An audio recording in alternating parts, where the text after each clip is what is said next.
Hello everyone, welcome to Cool Coding. Today we will learn about structure. In this session we will learn about only introduction. So let's get started. Now the definition of structure. So the definition is that it is a collection of variables of different data types under a single name. So it basically states that it is a user defined data type and it creates a data type that can be used to group items of different data types into a single type.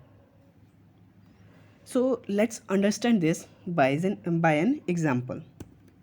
Here is an example. If there is a one person and you want to information about that person, and this information can be his or her name, age or salary, so you can easily create different variables. You can store his or her name by creating a variable of name, age or salary by creating age or salary to store this information. But when you have multiple persons, then you will not make uh, different variables for person 1, for person 1 name 1, age 1 and salary 1, for person 2 name 2, age 2 and salary 2, and so on. You will not create these types of data types. It will be more time consuming, bulkiness, and it will consume more memory, and I think it will not be favorable, and you will not create such type of data types. But when you have thousands of person, then what you will do? So that time we create a structure.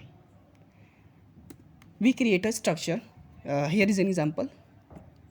Struct word is used to create a structure.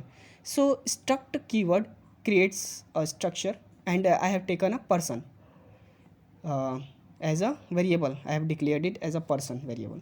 So in this I have stored name, age and salary, and this structure can be used for every person to store information about name, age and salary. So when here when you will create for person 1 name 1, for person 1 name, age, salary, for person 2 name, age 2, salary 2, so this will not be a good program, or we can say this will not be possible for many persons or multiple persons. But here in structure, when I have created this only name, age and salary, and I can use this for every person.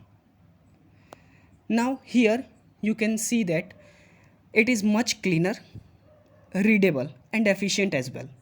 So this is a structure. Now this was the introduction of structure. Please watch the next part of this video, in which you will learn how to declare a structure and examples of structure. So thanks for watching. Please like, share and subscribe.